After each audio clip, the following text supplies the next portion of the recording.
third cars in Formula One, they've not been around or not been allowed to compete in a Grand Prix since the 1980s, really the early 1980s. But through the efforts of Mercedes F1 boss Toto Wolff, they're kind of back on the agenda, and this is a bone he won't let go.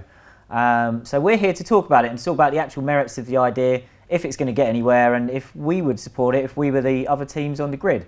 I've got Ed Straw and Stuart Codling here to discuss it with me. Ed, Toto Wolff seems completely obsessed with this, and he's not getting much support from the rest of the paddock and the pit lane. What's your take on it? Well, he's throwing around the idea as a way to resolve the problem of his junior drivers not being given seats with other teams. Exactly, his problem with Esteban Ocon in particular, and obviously George Russell they've also got coming up. So he's saying, well, wouldn't it be great if there were third cars, we could put a junior driver in there, rookie drivers in there, that would be great. And third cars appeal in a way. It's been since the early 90s, the regulations have stated, well, the commercial agreements have stated you have to enter two cars, which is why we haven't seen one car teams or third cars turning up since then. But the big trouble is that if you have a third Mercedes, a third Ferrari, a third Red Bull, then suddenly you're pushing all the other teams out the top 10 immediately. So if you were to do that, you would have to probably revise the point structure. There's also greater opportunity for tactical racing. It's actually quite a nice idea, the idea of having a third car for some of these drivers. But I think the practicalities mean it'll be considered to be a little bit too difficult, notwithstanding the fact you've got costs involved. You're only allowed 60 operational personnel currently. On a pro rata basis, that means you need another 30. Probably wouldn't be quite that many, but that's suddenly you're whacking easily $1 million on your wage bill. You don't have to R&D the car, but it's going to cost money to run it. It's going to cost, I don't know, £20 million, maybe a bit more, simply to run the car. So there's a lot of problems there to be resolved. Toto seems to be the only person interested in it, and probably for good reason, because in an era where we're supposed to be talking about cost caps and thinking about containing costs, this is pretty much top team saying we've got more money than you and we can deploy that at any point. If they were to come out with some sort of rubric that would enable the independents or the other teams to score points, then that would be nice. But at the end of the day, I think the days of Mike Hailwood turning up in a Yardley McLaren is pretty much over. What are they even going to achieve apart from pushing the other ones out of the nest, really? Well, it would make an interesting case if you could say, well, smaller teams, the cost of running a car, let's say if it was a few million, and then you get a driver with 10 million, that all adds up, but those numbers don't work. So while you could get some money in against a driver in that car, you're not going to get the full cost of it, and that also defeats the objects. We want to see good drivers in the third car. So it's something that would favour the big teams, and I think it would probably just mean that the divide between the haves and the have-nots gets ever bigger. Yeah, if the leading independent team has just basically crashed onto the financial buffers and been rescued. Force India. Yeah, exactly, Force India. When you have a team that competitive doing that badly in terms of money, it just is ridiculous to even think of having the teams that are manufacturer-backed and more spendy being able to, in effect, dictate what happens in the championship, because they're only going to expand and push everyone else out. Yeah, it doesn't really make sense. And Force India, as you say, Codders can't make it work, or haven't been able to make it work up to now financially, when they've effectively been racing for 7th place in every Grand Prix. If they're suddenly racing for 10th, it doesn't really matter if you push the points down. They're still much further down the back of the field.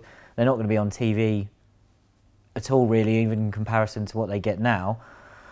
But what about the junior driver conundrum? As we've mentioned, that Mercedes have a couple of juniors, George Russell, who's not in F1 yet, Esteban Ocon, who's in F1 but could be about to fall out of F1. We know that in the past, one of the more recent examples before it wasn't allowed anymore, Gilles Villeneuve got his debut in a third McLaren at Silverstone, and things like that are cool little stories. Is there anything we could do to get these guys an opportunity, even if it is a one-off like that, or if F1 is to go down this route, should it be a full-time car for those guys? Well, first and foremost, Toto Wolff floated this as an idea to get his junior in. So maybe if teams like Mercedes and Ferrari weren't just sucking up all the money and it was actually possible for some of the other teams to exist, they could choose the drivers they wanted based on merit, because a lot of teams would like a driver like Esteban Ocon. He's a fantastic driver. He's got certainly somebody capable of winning Grand Prix in a Grand Prix winning car. He's a very, very good performer. So I think this is all detail what we're talking about here. We're trying to solve a problem, and the problem is the business model overall of Grand Prix racing. That's the issue, because teams can't afford to run the drivers they want. Williams want to run the best two drivers they can get their hands on. That's what they would like to do. but there are financial realities, and they're not the only team. There are plenty of cases where the financial realities of running a Grand Prix team mean they need to look at sponsorship as a way to make it work. Yeah. And driver development programs are a weird sort of grey market that doesn't operate at all evenly.